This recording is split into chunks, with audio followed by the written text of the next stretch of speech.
When we're laying on our deathbed, you're not going to worry about how much money you had, how much power you had, how much prestige. You're going to see that that was all game, that that was all an illusion. The only thing that's going to matter is the impact you had on other people's lives. We are all on a separate journey. But the beautiful thing about our life here on this earth is at my funeral, they ain't going to talk about my success. They're going to talk about who Nick was and how Nick lived and how Nick loved and encouraged. Success is incredibly important, but even more important than success, it's having an impact. It's knowing you haven't walked the planet in vain. It's knowing that because you've been here, you've blessed lives, you've developed people, and you have made the world a better place. The effect you have on others is the most valuable currency there is. Everything you gain in life will rot and fall apart, and all that will be left of you is what was in your heart.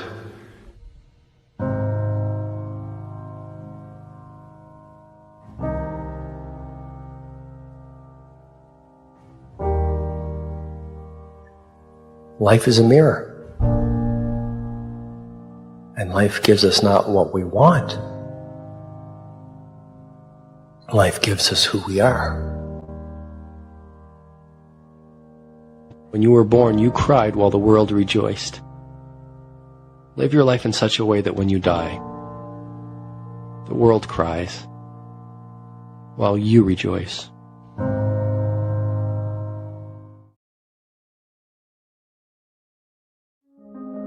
Have you ever stopped to wonder about the soul behind the spotlight? The truth behind the headlines? Beneath every glamorous facade lies a story waiting to be told. A journey full of triumphs, struggles, heartaches, and victories. Welcome to People, the groundbreaking new series here on the Alpha Warrior Show. Tonight, we're setting politics aside. No hidden agendas, no filters, just pure, raw humanity. In a world that constantly tries to categorize us, it's easy to forget what binds us together. Our shared experiences, our laughter, our tears, and the authentic moments that define who we truly are.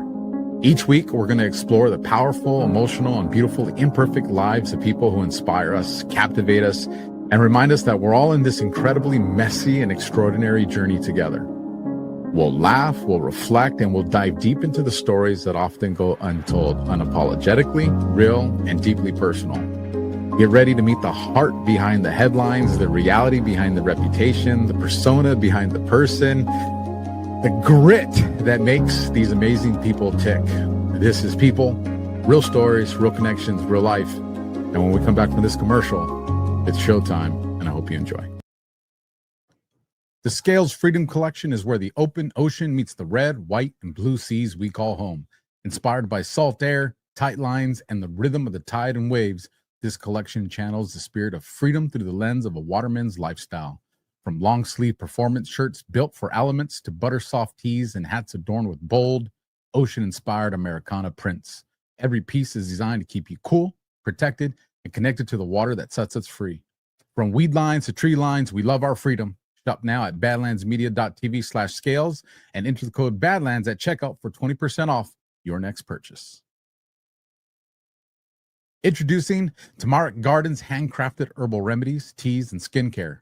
Made with weeds, wildflowers, and wild harvested herbs in the Pacific Northwest, their products will heal your skin, boost collagen, lighten dark spots, and slow aging. Plus, it's safe for babies, grandmas, and everyone in between. From salves for headaches, bug bites, and arthritis to supplements for liver and kidney health, they harness God's bounty for your health and to keep you out of the doctor's office. Family owned in North Idaho, Tamarack Gardens dermatologist recommended products support your body inside and out because your health deserves better. Visit tamarackgarden.com today with promo code BADLANDS and you will get free shipping on orders over $35. That's tamarackgarden.com, promo code BADLANDS. Put the good stuff in your body, on the outside of your body, and see how good you will feel afterwards. Again, Again, ladies and gentlemen, these are the people that support this show. So do us a solid, go down in the description, support the people that keep these things going, as well as the links to tonight's guest. And as well as tonight's guest has a special book, and that link will be down there. And I encourage everybody to go and check that out and purchase it. And by the end of the story, you're going to want to anyways. Tonight is a special show for several reasons. One, we're doing a first tonight here on People. What do I mean by that? Is usually when we do People, we're just talking about that person. But in this particular situation tonight, we're bringing on someone who is not just going to share their part of the story, but it's the part of the story of someone else that's very close to them. And that particular person happens to be a veteran, and a veteran that's no longer with us. And you know that takes a special place in my heart. So with that, folks, let me bring on Karl to the stage. Karl, thank you for joining us tonight. And again, my apologies. It's taken so long, but God's timing every time. Well, let me say, now, do you want me to address you as Alpha, or do we have another special name? You just call me Alpha, hey, guy, whatever. I respond to all of it, man. Alpha means first, so I guess that's great.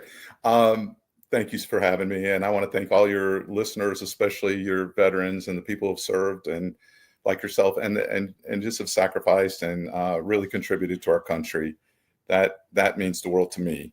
I don't know what you've said about me other than I'm a Gold Star dad. Nobody wants that title, of course. It's a nice title they give us, but a lot of people don't understand that.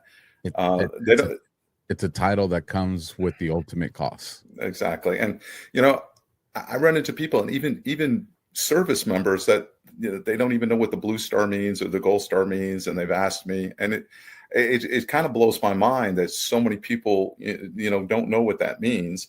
And I have a Gold Star tag on the back of my car.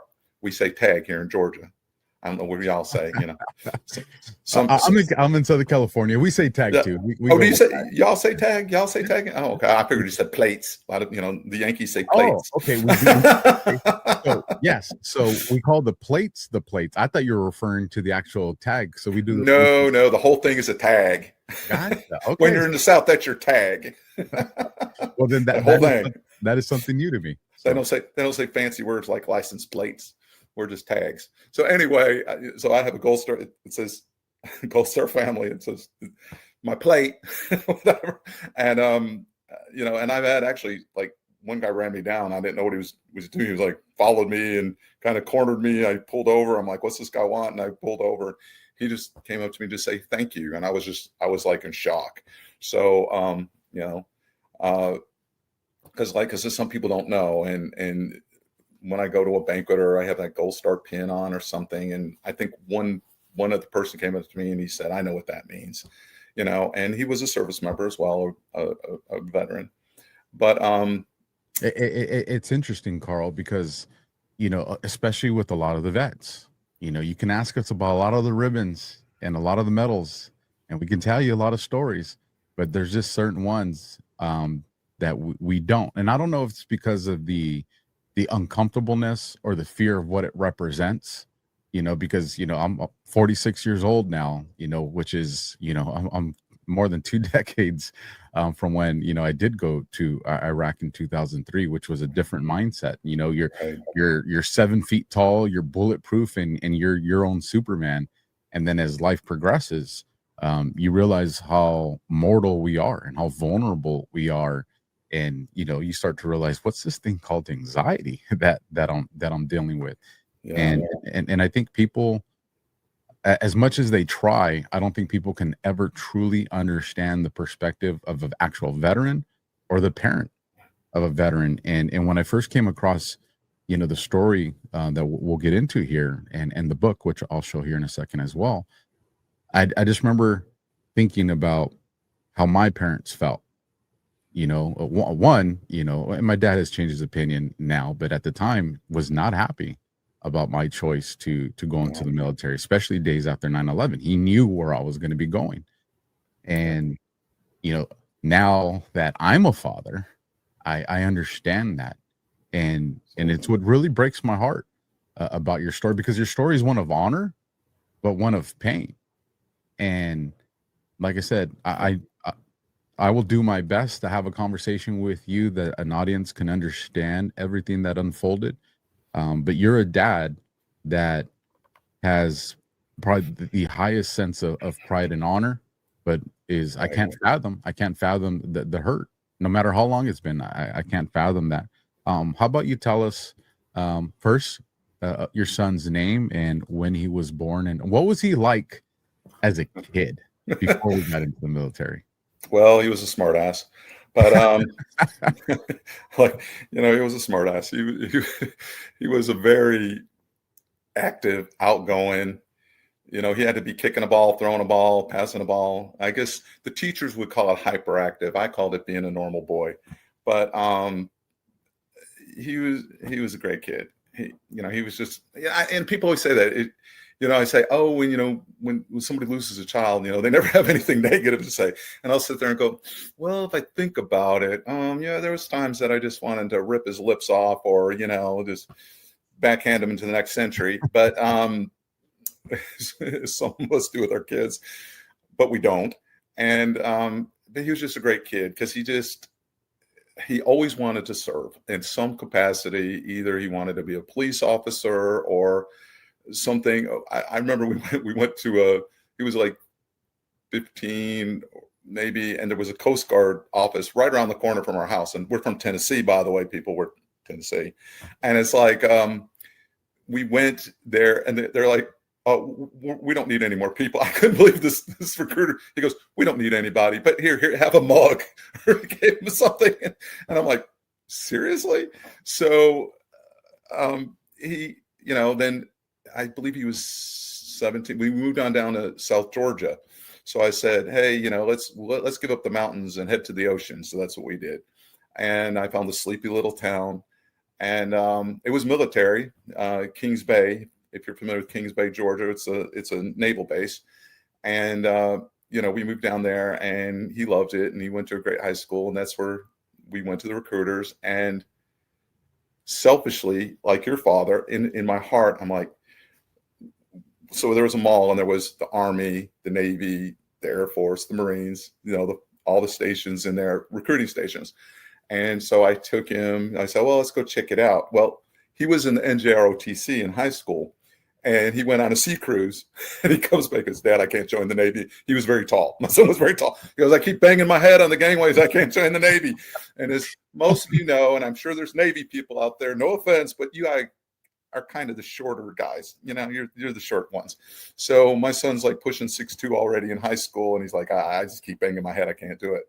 And I actually toured a nuclear sub. I actually got to tour the USS Georgia, and I'm realizing I'm a little claustrophobic, and I go, there's no way I could have a guy's butt like inches from my head, in those bunks. And I was like, I would be opening the hatch and drowning everybody, because I wouldn't be able to handle it.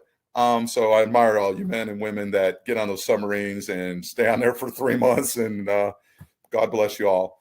So we're looking, and he's walking toward the Army, and he's walking, and I'm like, no. And so I'm like, no, let's go to the Air Force. Let's go to I don't care if you call it the Chair Force. I don't care what you call it. Nothing will happen to him in the Air Force. Isn't that what everybody says? Nothing will happen in the Air Force. Yeah, here I am. So he goes, Dad, so we looked at, he goes, let's go check out the Air Force. I was like, thank you, God. Thank you. So we go to the Air Force, and I won't say any names. I can't, but talk about a smartass. I mean, this guy was a smartass recruiter, and a lot of you guys know, hey, get the recruiting job. It's a great job, right? 9 to 5, I'm going home. So anyway, he was, and I just said to him, look, my son was 17. I said, look, I will sign the paper if you find him a good job. I said, he's not going to be an MP. He's not going to be, you're going to find him a good job. And that's it. Well, he did, in communications. And that's just the beginning of the story. He finished high school. He didn't even I got the phone call from my son. He goes, Dad, they just called me. He didn't even get 2 weeks of summer vacation, and he was off to training, and I was proud, but it freaked me out because, I'd never been without him. And I'm like, week 1 goes by, week 2, they can't call home. They can't do any of that stuff. And then finally, about week 3 or something, I get a phone call from him. And I go, how are you calling me? And he goes, well, I'm mopping I'm mopping something. And he goes, and in exchange, they said I could make a phone call or something like that. So, and I had to pull over the side of the road because I'm losing connection. I got the river over here, and and I was all thrilled and everything. So, went to graduation. He got in, he was in the 88th Communications Squadron, got a good job in communications. He was tearing apart computers and putting them back together. And guys, my son was not the sharpest knife in the drawer. I don't know where it all came upon him. And apparently he was the group leader because we went to graduate, his cot was separated from everyone. I'm like, is he in timeout or what's going on? And it's like, I'm like, and they're like, no, he was like the squadron leader or something. And he was very competitive. I mean, he had to win the race. He had to be first. He was just Mr. Competition, and he was not a good loser. So he was in soccer and all that. He was just not a good loser. So anyway, and almost a year goes by, and he sends me this email. He goes, Dad, I just got this email that I'm Airman of the Year, and Wow. I will never forgive myself for this because I said, son, Trey, I said, someone's yanking your leg. Someone is pulling your chain, man. I mean, this is what I said. I'm a horrible dad. I'm like, no, someone's pulling your chain. And he goes, well, you think so? I go, I don't know. So a couple of days goes by and he sends me an official signed letter. And I'm like, oh my God. I'm like, what did he do? That he got this honor, that he did this. And I said, well, I'm going to the newspaper. Don't do it, Dad. I go, yeah, I'm going to the newspaper. I'm sick and tired of hearing about all these, Coasties and Navy guys. No, I got to go support the Air Force, and I got to tell them all. And I went down to the newspaper, the local newspaper, and I said, take a picture of this award and you better write up a story. And they did. And, it's a small town. So it's like, so they did. And, he was embarrassed. He's like, don't do stuff like that. Blah, blah, blah. I go, no, I'm doing it. I should have got, as a matter of fact, I should have went and got it out. I was looking for it the other day, and I finally found where I had it packed away after I moved. And, cause I had the award, I should have brought it to show it to you on your camera. Here's the kid. I don't know. Can you see the kid? Yep. Yeah. There's the kid. That's his graduation photo. And everybody talks about my smiling son. And I'm like, gee, never, I don't know how old your children are. I go, gee, he never smiled at home. What the hell are they talking about? All we ever remember about his smile. And he had the world's greatest smile. I'm like, they're never smiling at home. It's always something. I don't know. But he was a great kid. And then he got, I guess, engaged, and because that's what all young. Yeah, well, True. I don't know how to talk about on your show here and make it rated X or anything, but it's like, yeah, you're 20 years old, and some of your mind is in the nether regions, and someone forgets to take a pill, and now I'm a granddad. So it's like, so he went to training. He came home for a visit. We had a great visit. And then he went to training, and somewhere in Texas, somewhere. And then he was off to Afghanistan. Now, the weird thing, like you say about your dad, and I get that totally, but it was weird. I try to be a real person of faith, and I wasn't worried about him. Again, it was kind of like the Air Force thing. And I said, nothing will happen to him. He'll be fine. Nothing will happen to him. But his job was, he was attached to an Army unit because the Air Force doesn't usually do that. So, I tease the other guys. They go, yeah, they're the brains and you're the brawn, whatever. And, that was his job to keep, you're in the middle. He was in a cop. He was in a combat outpost, living in a shack in the middle of the Afghanistan Badlands, where people were behind rocks picking off our soldiers. And working down the camp was an Afghan Army unit that's supposed to be on our side, right? Yeah. So and let me tell you about this, Karl. Yeah, now, you know more about it than I do. I'm absolutely certain. Another podcast I do, SITREP, which this audience is very familiar with, and my co-host is a Marine on there as well. he did Afghanistan and I did Iraq. So we both have this understanding Right. of the two different theaters. And one thing that a concern we both shared is, you had these locals that either become these, sometimes a police force, sometimes an army force, sometimes it's just the logistics guys bringing in, different things.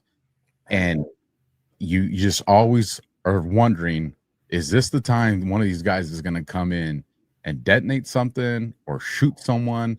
It's like you're never in this position to where you can just feel completely relaxed. Now, our human body and our mind is, God created it miraculously, so you acclimate to this, but it's not because the anxiety or the pressure goes away. It just becomes, that's your baseline. This is just how you live.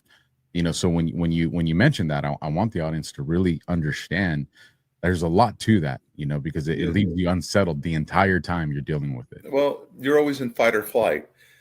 My son's problem was he was Mr. Nice Guy. He just, he wanted to be everybody's friend. He was Mr. After I got these messages from people.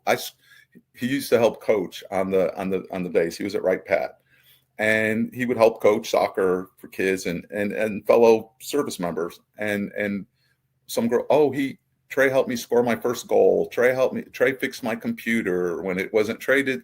And I'm like, he wanted to be everybody's friend. And the sad part is what you're saying Alpha, about, maybe he wasn't in that fight or flight enough. I don't know. So apparently they went out, and I know I'm not even supposed to know this stuff. Obviously, I'm not supposed to know, but people told me. And they went out patrolling, and there's the wire, as you know, and I don't know if I'm going to get in trouble for saying this. I don't care anymore. But one of the Afghan army guys snuck in, which he probably knew. He might have fixed this guy's computer. Who knows? I don't know. But just shot him in the back point blank. Just shot him in the back 3 times point blank, and ran away. And I don't know how my son survived that day. I clearly found out the definition of exit wounds. And the amazing person that stuffed his guts back in his body and taped him up, was an amazing person. And he did contact me once. He said, "I'm the guy that wrapped your son up," or something like that. And and they got a copter in, took him to Bagram, took him to, I never could say this, Reinstein. Am I saying that right? Close enough. I never could say that one right. In Germany, and then from Germany to Walter Reed. They gave me the impression, they called me from Germany. Someone called me and said that he was awake. And then I heard from another one, no, he was never awake. I never knew what to believe. Well, let me interject. Let me interject Please. here real quick. As I understand it, because from where the incident took place to him ultimately getting in Walter Reed was a fairly fast window.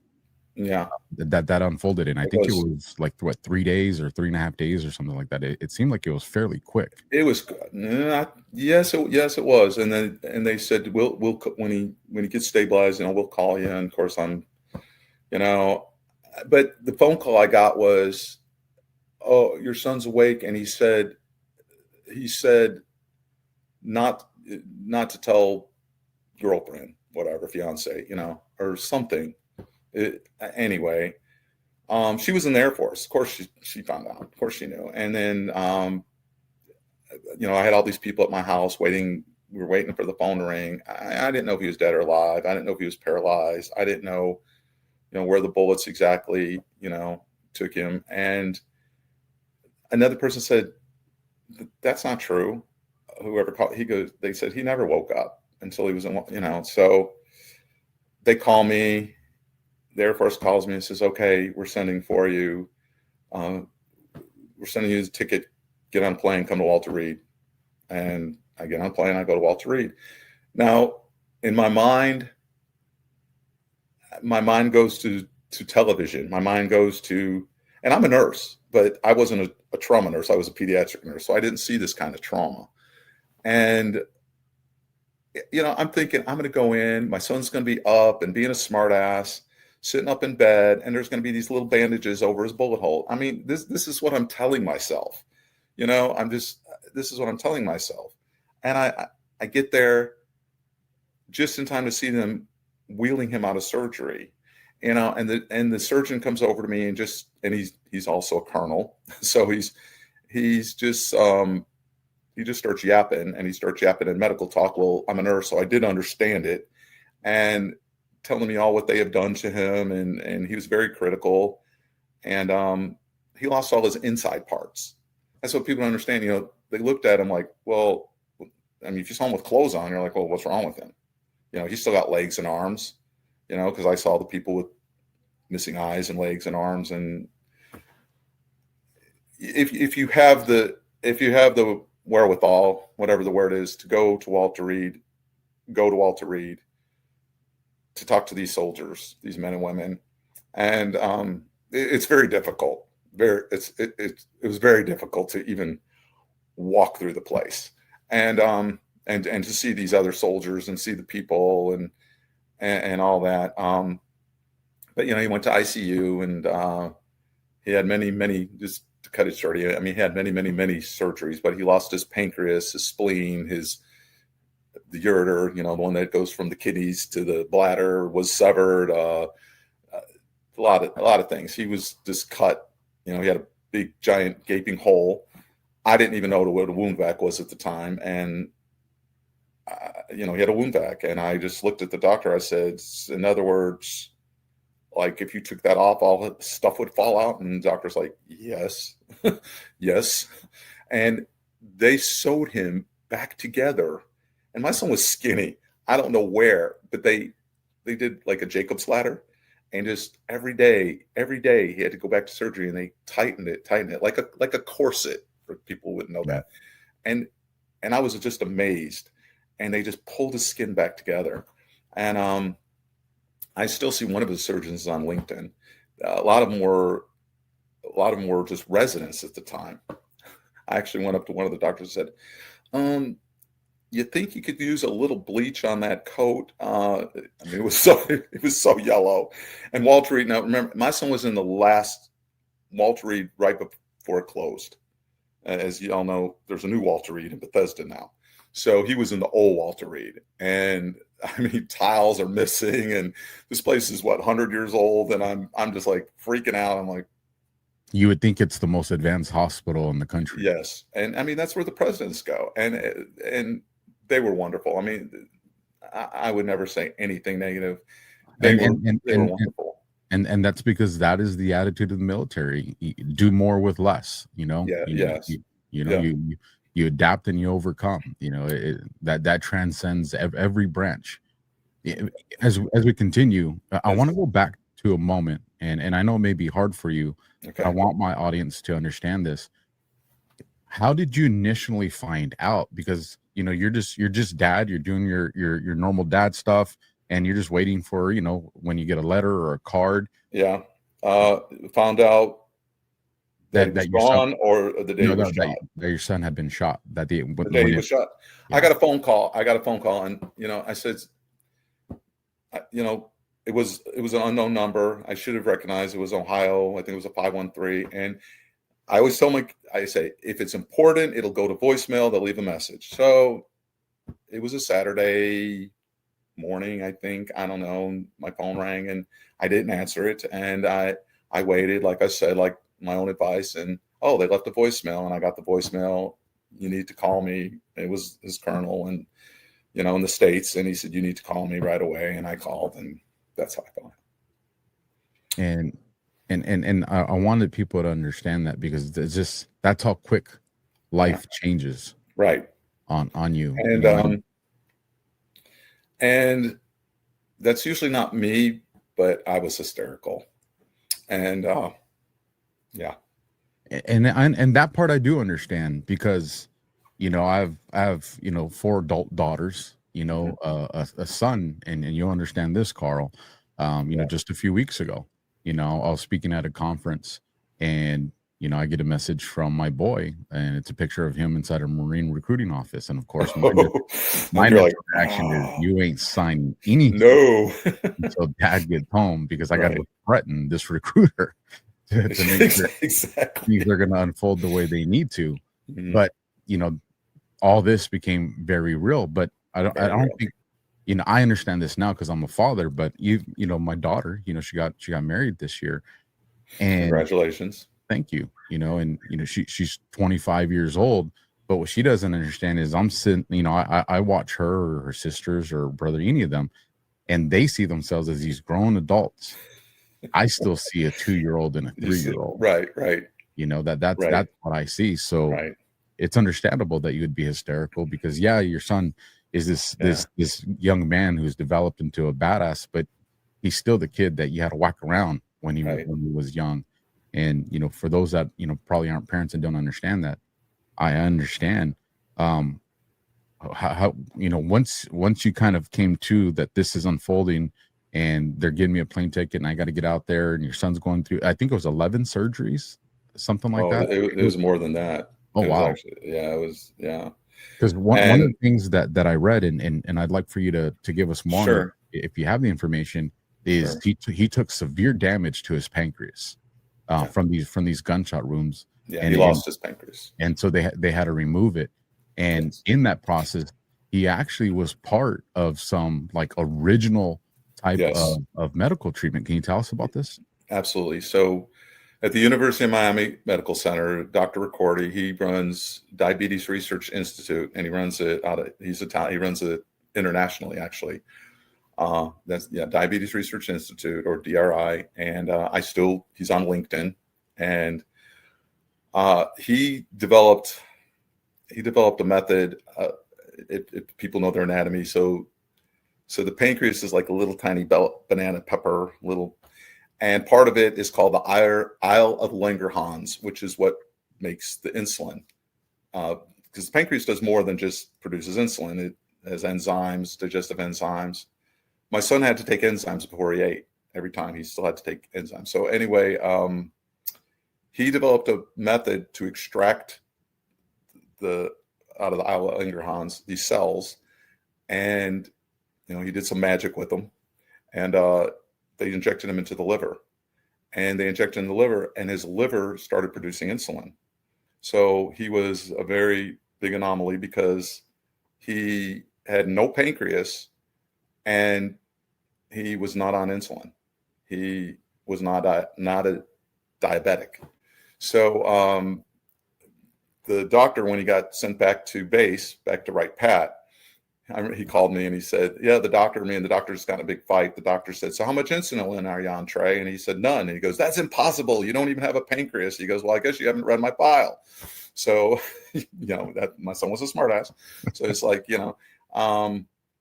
but that's what he told the doctor. And a lot of people still don't believe it. So they have to look up, it's called islet cell transplant. So islet as in ISLET, islet cell transplant. And that he was the first one to ever have it done due to a trauma. So he's in the New England Journal of Medicine. I tell my doctor, when I go visit doctors, I go, "Hey, did you ever hear of the islet cell transplant?" I've had a couple of them say yes, and then most of them say no. And I imagined I would be going around with my son, Congress, trying to get this FDA approved. I mean, I'm sure they spent a fortune. I mean, they did this, a transplant surgeon came. I mean, they did this very quickly. They didn't know if he would survive it, because he had a major vein that was ruptured because of the digestive juices that were leaking onto his vascular system. And one of the doctors told me, he said, he may not survive this. And it was Thanksgiving Day, and it was raining, and I sat outside of one of the Fisher houses, and I just prayed. And, people were having their Thanksgiving dinners, and I just prayed and waited for the phone, and they called me and said, "Hey, you made it through surgery. Everything's great." Of course, I went back to the hospital and all that. But I want to add a little part to that, because I want people to understand please. that this happened during Thanksgiving. And on Thanksgiving Day. And when these doctors made the call, because it was such a critical injury, and time was something that was not on your son's side. Exactly. And these phone calls were made because it was, I forget what state that they had to fly his pancreas to, Florida. Thank you, to Florida. Florida. And exactly. And these doctors making contact, and one of the doctors' response was, "This is a wounded warrior. I will bring in my whole team." So the level of love for people that didn't even know your son, but knew what your son was a part of, knew the sacrifice he made, and said, Thanksgiving or not, we're going to make this happen. There's a lot of miracles that happen that I think sometimes people don't recognize. Exactly. And so he's a part of this research, and one, especially being the one with trauma, what they've learned, the successful parts of it and the parts that they probably had complications with, it's all data. And the data that he was able to provide these doctors, the experience he was able to provide these doctors, is going to save lives. Yes. And that's, another miracle. So exactly. So he ends up surviving these surgeries, and he starts to carry on. And what's the life change like for him and you and his son? Well, he got to see, he was in Walter Reed most of the year. And he would come out, they would let him out. His doctor, I won't mention his name. He's a great guy, and a colonel, and he said they offered him general at one time, and he didn't want it because he said it would take him away from the work that he did, which he loved, doing surgery on service people. So, like I said, he was a wonderful guy. He and Trey, I think he got very, very close, very, very close to my son, to the point that his residence, because, he was the one that gave everyone their doctor's certificate after the residency. I was actually at that graduation. And, they were whispering about, making little jokes about my son and the doctor, being real buddies. And he was got very, very emotionally attached to my son, which is not a bad thing. But, I think he was letting slip up, like, for instance, he was wanting to drink Mountain Dew all the time. I'm like, Trey, you can't drink Mountain Dew. You need some more. He was living on milkshakes and things like that. So I'm like, Trey, you can't, and I'm being a dad. And then he said, quit being a nurse, just be a dad. I said, I am being a dad. That's, he needs to eat. He needs to eat. And, he was always thin to begin with. And, now he's much, much thinner, and he looks awful to me, of course. He was a very handsome guy. And I never realized that until, as dads, you can look at your daughters and say, oh, my daughter's beautiful. But I don't know, when we look at our sons, we don't say, oh, he's a really great looking guy. I never, and he never thought of himself as a great looking guy. He didn't have this, overconfident self-esteem or anything about his looks or anything. I think he thought he was tall and lanky, but he really blossomed, as they say, when he got into the military. And I guess because he got a lot of attention, the difference of attention you get from high school to you go, and all of a sudden, he's getting way more than carpet. And he's like, all these girls are now just flocking to him. And he's like, what happened? Who flipped this switch? So, So I said, I think you just gained confidence, son. I think it's just, you become a man and you've gained all this confidence in yourself. So, like I said, he was just a great kid. Everybody apparently loved him. And from what I hear from the people who sent me pictures, I cannot go on the internet. If you just Google his name, if you Google my name, I was a realtor at the time. And I would try to go, let's see what people are saying about me. I couldn't, because it would jump to a story about him, because he's the popular one over his medical thing, not because he didn't make any bigger sacrifice than anybody else. And I've explained this to other servicemen. I go, no, it's just because of what you just said about the medical procedure he had that put him on the map. And it's funny, they called me, CNN called me, there was group chats, there was this and that. I would come home from the office and there'd be movie vans in my driveway. I'm like, what are you doing here? Oh, well, we want to do an interview. At first it was they weren't going to give out his name. Well, then his name got out. Somehow his name got out. And next thing we know, yeah. So we lived in Georgia, Florida on the border. And so Jacksonville was our movie base. So I'm right wing. So I called Fox News and I said, hey, do you want a good story? Here's a good story, after, the success. And they go, yeah. And I told them the story. Well, they jumped in a van, came over to my house. They go, yeah, we want the story. And they got the story. And he actually flew.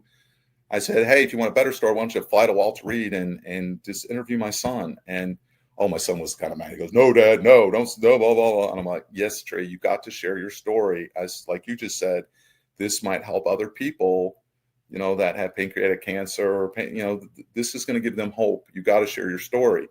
So he did. He graciously did. So this guy flew to Walter Reed and got a story, and it was on the news and everything. And I had really, really high hopes. I was like, okay, he's going to make it. It's going to be good. But you can't live on morphine and Mountain Dew, and that's what I argued with the doctors. I'm like, my son's living on morphine and Mountain Dew, and he goes, well, he'll be in pain. And I go, but I don't want him to be dead. And I just felt like he just wasn't getting the nourishment that he needed. He loved fruit, and you can't live on fruit. It's like I said, he'd always complain, Dad, why can't I gain weight? I said, well, because you never stop moving, number one. You eat and you never stop moving. And because he always complained about that, why he would never, gain weight. And now this made it even worse, because he lost a lot of weight and he's sewn together. Skinnier than he was before. But like I said, they made a lot of stories out of it, and he did interviews, and then he was back at Right Pat, and then they did interviews. George Bush came to Right Pat, and Sergeant Del Toro, I'm sure y'all maybe have seen him on the Tunnels to Towers commercial. Yeah, the soldier that got badly burned, and he was part of it. And they picked Trey to go meet George Bush, and and that was just, oh my God, that was just like a week or two before he passed. And he passed the Thanksgiving weekend. He went with some friends to Missouri, and that's where he passed away. And he just laid down and didn't get back up. And they went off to get some breakfast or something. They're getting ready to leave. And I fear that he maybe used too much morphine, dreading the long bumpy. He said he could feel every bump, every jar still hurt him. He said it hurt every time he peed. He said it hurt. And it just, he said he could feel his food digesting. That's the way he would put it. Because he lost so many of those parts. Yeah. And that's what I said. People didn't realize it. They looked at him, oh, you're fine. And he acted like there was nothing wrong with him. And when I would call him, if I even mentioned it, he would say, Dad, I'm going to hang up. If you talk about my wounds, I'm going to hang up. I don't want to talk about it. So it was hard. I called, what do they call it? An emergency check or whatever. One day I called him, he had a house in Ohio, safety check. And usually you think about that with most old people or things, but in a veteran's business, you got to do that for a lot of your PTSD, I'm sure, friends and family. So he wouldn't answer the phone.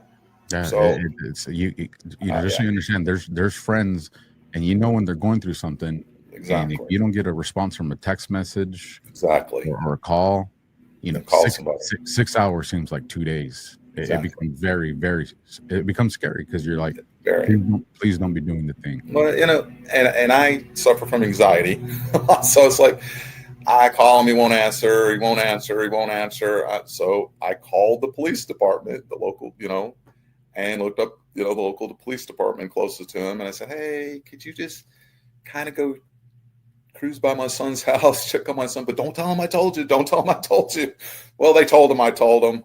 So, I don't think my son ever talked to me that ugly as he did that day. Dad, I said, well, all I said was, next time, answer the phone. That's all I said was, after he got done yelling at me. Even if it's, I don't want to talk to you right now. Exactly. Just answer the phone. Answer the phone. So, I got an elderly mother now, and if she doesn't, she didn't respond the other day, or she sent me some crazy text, and I called my sisters right away. Oh my God, mom's having a stroke. Go check on her. Well, it was just something stupid. But you don't know. And,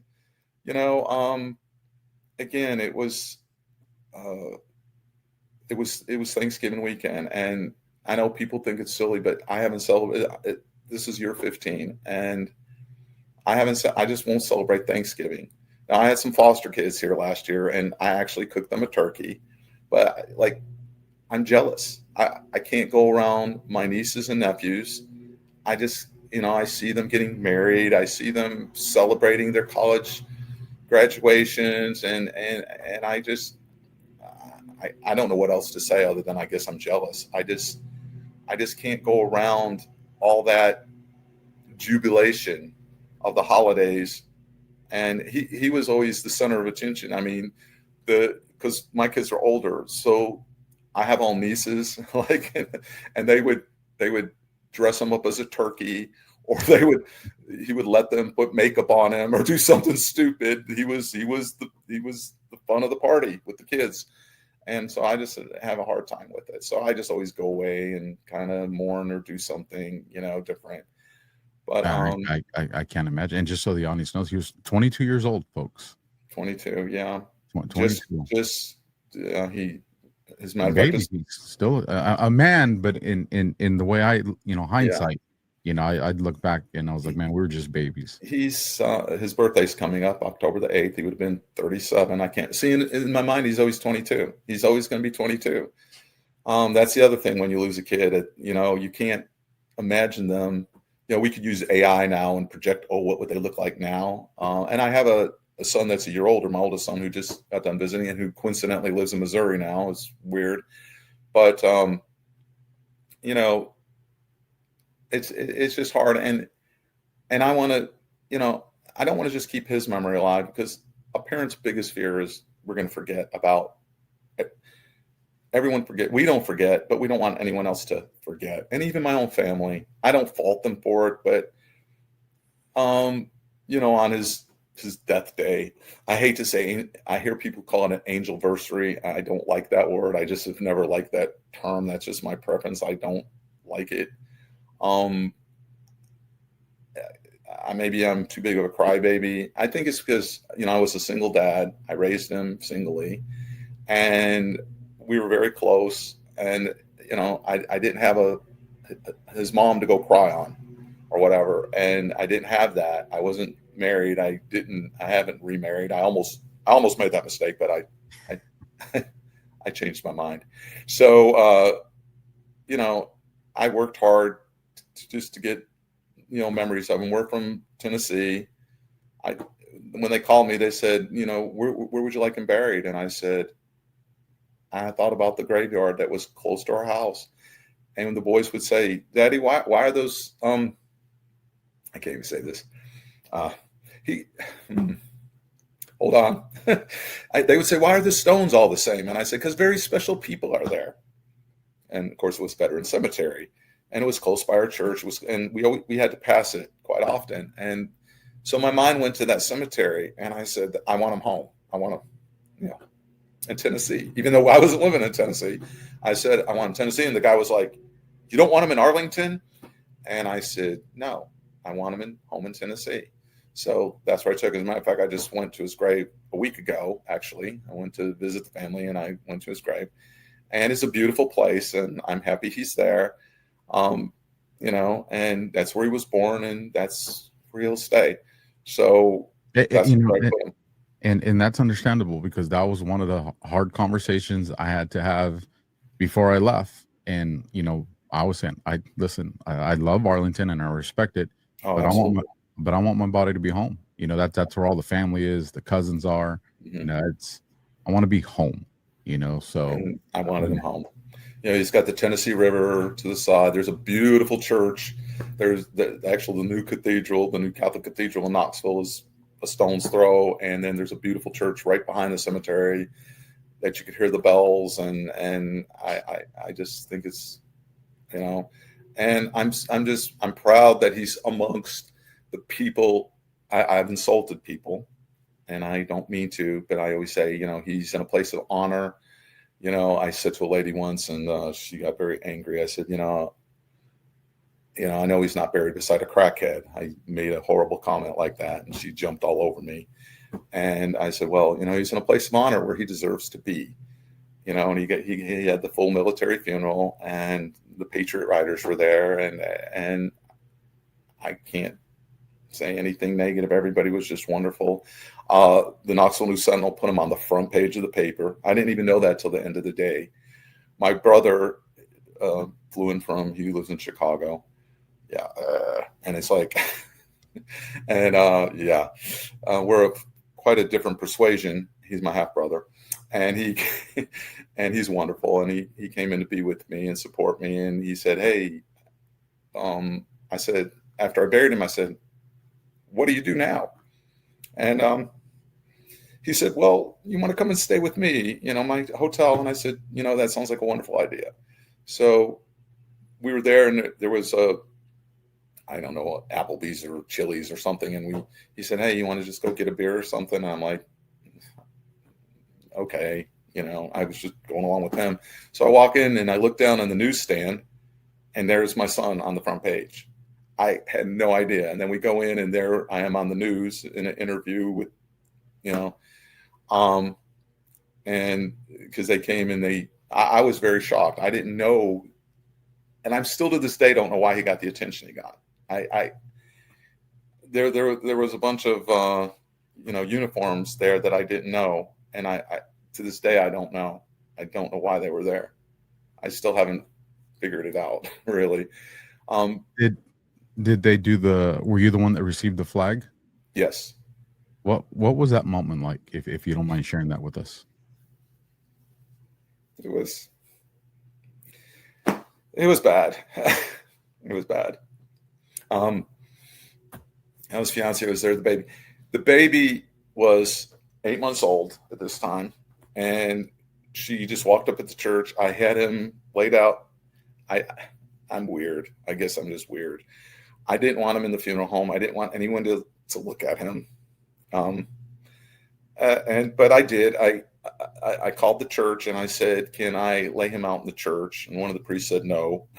And I called, no, we don't do that. And I'm like, whatever. And it was a really big church. And he was an altar boy there at times. And another priest called and said, yes, you're welcome. Yes.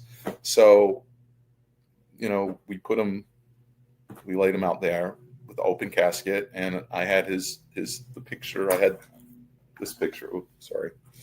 I don't know what I did there. And I had this picture in the casket, and I, you know, because I wanted people to see what he really looked like, you know what I mean? And I had him buried in his uniform. I couldn't hardly stand it, but I held that baby through the whole mass. For you non-Catholics, it's a mass. It's long, a funeral mass, and I held the baby through the whole time. She just handed me the baby, and I held him the whole time, and that's what got me through it, actually. And this is Landon. This is Landon, yeah. And his little finger kept scratching the knot on my tie. I just remember that. He just kept like scratching the knot on my tie, and it was a way to get me through it. It's what got me through it. I don't think I would have made it without him, without holding him. And it's a really big, beautiful church. I don't know if any of y'all have been to Knoxville, but it's Holy Ghost Church. It's an older church. It's not the cathedral, but and like I said, he was an altar boy there at times. So go ahead. Well, let me tell you what really moved me. Okay. So many parts have moved me, but what got my attention on your story. So I'll share a little bit of my story so that this makes sense. You know, I went to Iraq when it first started in 2003, and very early on, when I got my first moment where I'm like, man, this is how I'm going to meet my maker. You know, we started taking artillery fire, and we're down in this trench. And to this day, I can smell it. I can see it. I can remember just everything, the hum of the LAV that's on top of the road, and looking down either way at, you know, all the Marines, because you can feel them walking it onto you, and it gets to the point where you're starting to feel the debris. And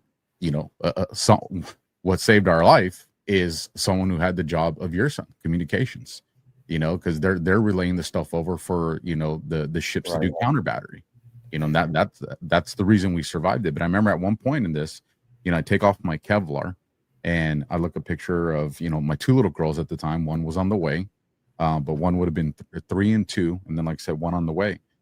And I remember just looking and thinking, will they even remember me? Because they were so little. Right. Like, will they even remember me? And I was there's so many emotions at one time. I was angry because, I don't even, this is how I'm going to die. I don't even get a chance to fight the guy that's going to try to take me out. But then I was hurt because I'm like, I don't get to see my baby's life. None of them, So all these, mixed emotions, but it was, will they remember me? And the reason that's the part of the story I want to share is to bring us into this book right here, folks. My Daddy's Heart is Purple. And thank you. In the story, I'm trying to keep my composure right now. In the story, Landon sees something, and I want people to buy this book so they can read the story. just the first part, he sees something. Can you tell my audience what he saw and what your response was? Because to me, this really impacted me. So I don't even know where I got the idea for the book. I basically dreamed it. And when I was a single dad, so when I was younger, I always said, I'm going to write a children's book. I'm going to write a children's book. And even my lawyer said one day, you ought to write a book about, become a single dad, getting custody, all that. And she said, and I'm like, yeah, I'm not an author or whatever. But this book I wanted to write because I wanted to leave a legacy for Landon. And they were on the outs. So I was never even allowed to speak. I was not allowed to speak of my son to Landon. He did not know until this book came out that he had another father. He did not know that. He thought his stepfather was his father. And he is a good guy. And he's a military guy.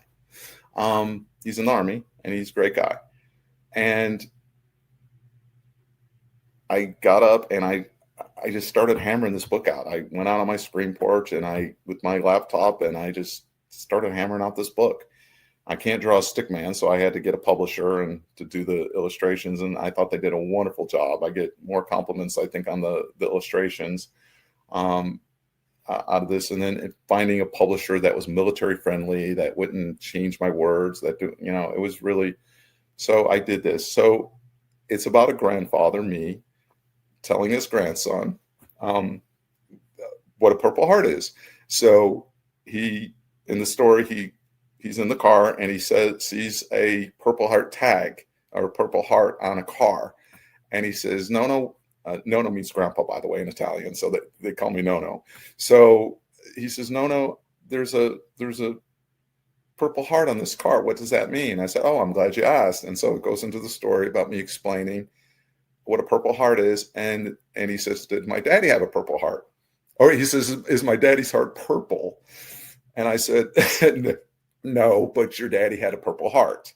So, and I said, it's a very special award that people get for doing something, in the military. And so I just go on to explain it that way. And I really thought it would be a good book for kids. I mean, there's a lot of children out there that have lost family members, that have lost moms and dads, and that have served their country. And they're just, everybody wants to cushion them from the pain, but then they don't get the pride. And I wanted my Landon to be proud of his father, to be proud of his sacrifice, and all the other men and women that have sacrificed, and families. And, I wanted him to take pride in that, and not just, my dad died. And just so people know, you have over 430,000 Purple Hearts that were awarded posthumously. These are men and women that will never even know that they were provided this.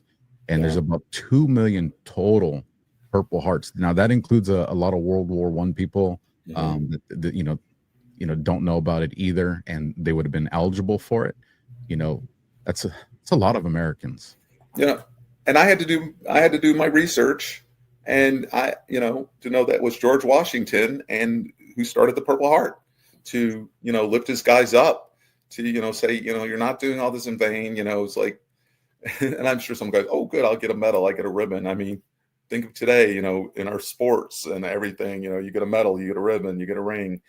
But, a Purple Heart is a big sacrifice. You were injured, or lost your life. And that's what a Purple Heart is. And people don't know, and people need to know. Like I said, they don't know what a Gold Star is or Blue Star is. And there's just not enough talk of that. And, I'm glad that I feel our administration now is honoring our men and women more than they were previously. And, I thank all of you, and I honor all of you for your sacrifices and what you've done and what you've given. And it's difficult. I didn't get to serve. It's funny you said about your dad. My mother talked me out of it. I wanted to join, and she told me a big fat lie. She told me I was an only son, and she said, "Oh no, they can't take you. You're my only son. You can't take you." Well, I found out later that was a lie. And then later, I wanted to join. This was like in high school, and then later I wanted to join the National Guard, where I was in Tennessee. And my boss was like, "Oh, we'll make your life." I was intimidated. I was a kid, and he goes, "No, if you do, we're gonna make no. We need you to work. We're gonna make your life miserable. Blah blah blah." Because I said, "You can't," because the recruiter said they can't hold you from it. And I go, "You can't do that to me." And he goes, "But we'll make your life miserable." And, this was the late 70s. And so I was intimidated, unfortunately. And I really wanted to join. I said, I would have made a good soldier, because I'm a good yes man. I think I would have made a good soldier. But I didn't get to. So, and, I was very proud of Trey for doing this, and my other kids. And I had foster kids, and I put them in NJROTC down there in Kings Bay. And, I was happy for them. And one of my foster kids went on to be in the Army, and who knows, and I've had other kids say, your son inspired me or whatever, he's on the wall in Knoxville. I got the sign up. If y'all are on I-95 heading to the beach, yeah, he's down there on exit 6 right before you get into Florida. There's a big sign with his name on it. So this is what I spent, the last years doing. And here's so will be remembered. Here's some information I'll give you. You may know this, you may not, but here's one of the most intriguing parts of the Purple Heart that a lot of people don't know. It is the oldest medal that is still in service that we still use. Like that. This thing goes way back. So it is the oldest medal that is still in service. Medal and ribbon, because you get both with the Purple Heart.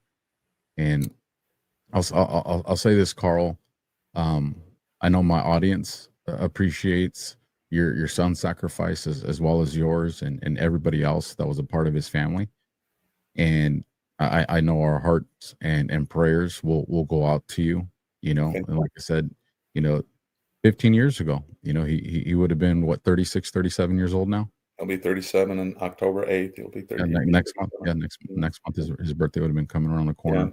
So I'll say this. One, I'll tell the audience again, go pick this up. Link is going to be down in the description for you guys. And I have to say, I'm not an author. I don't consider myself an author, but my goal was to get it for children to read this book. It's a children's book. And, my goal before I die, which I don't think I'll ever meet, was for it to be in every children's library, or at least in an elementary school library.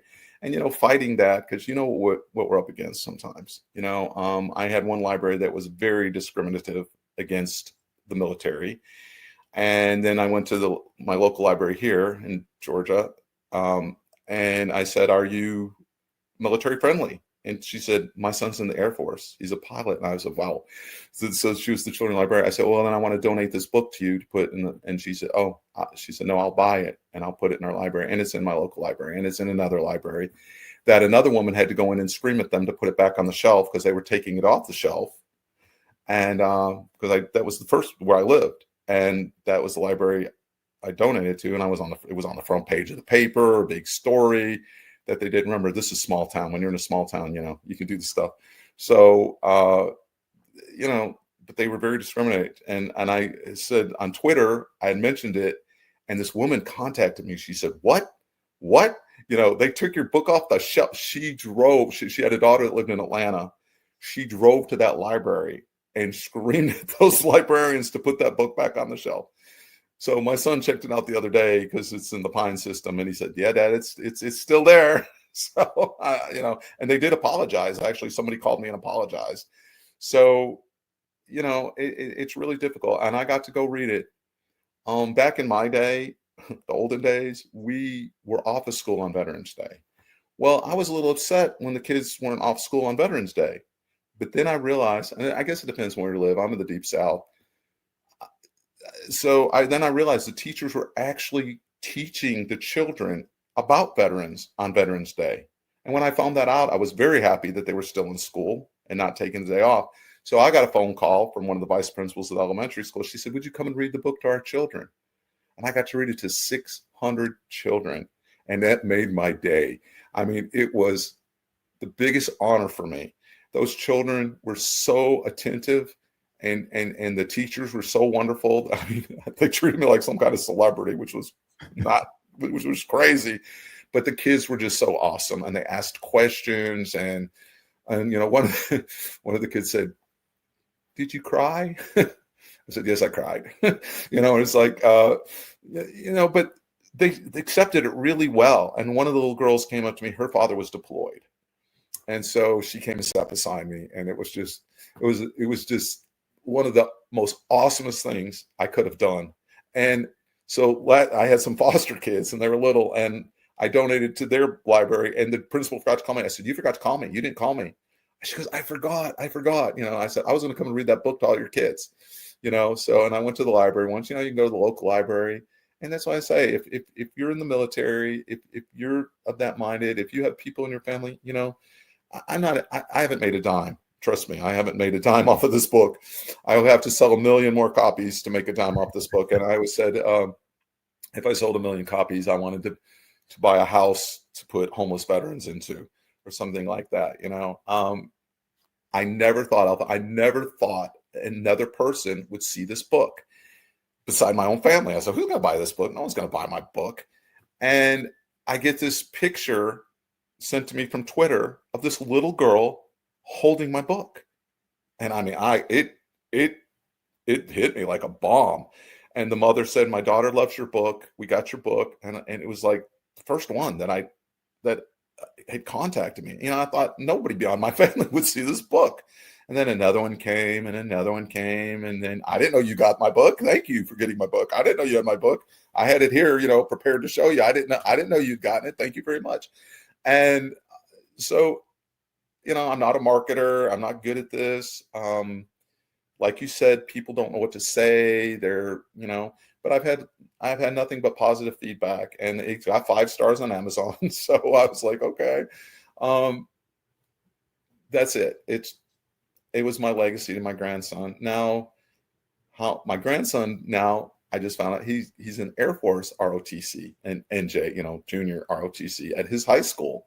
So I was really shocked about that, of course, Mom was in the Air Force. So it's like, hey, maybe he'll start asking more about his dad. He's gonna hit a very interesting point in his life in a few years when he turns 22. Yeah, because he's gonna realize this was the age my dad was.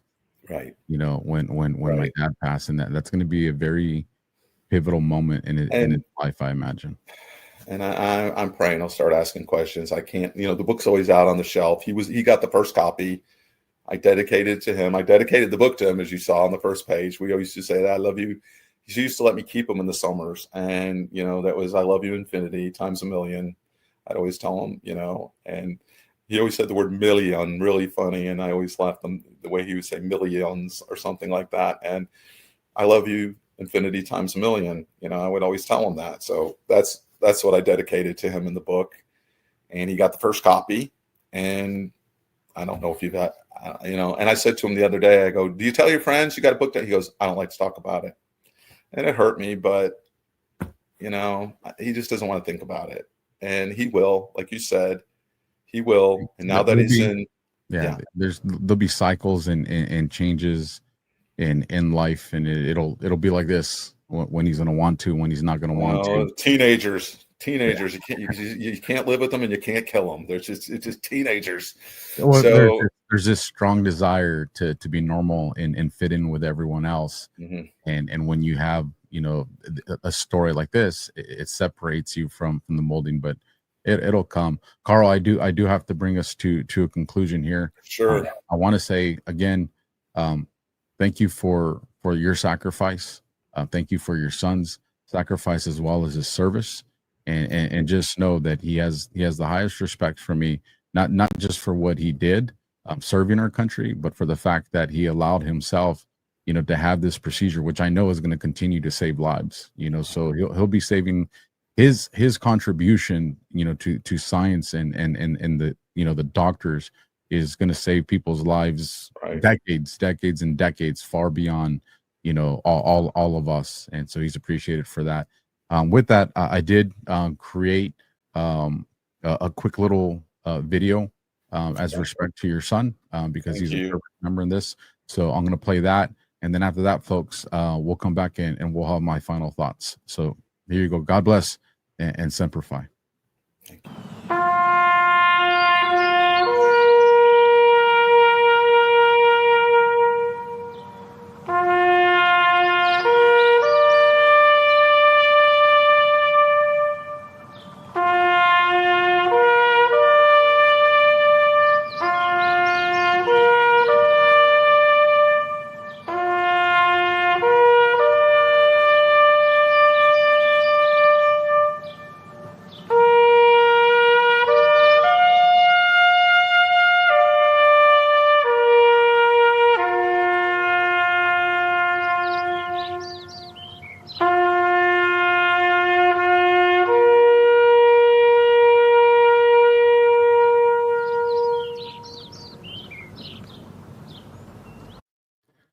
Ladies and gentlemen, again, thank you. I hope you guys go down the description. I hope you guys really do buy this book. Like I said, donate it to your library, donate it to someone with kids, for your kids. But it's a story worth sharing.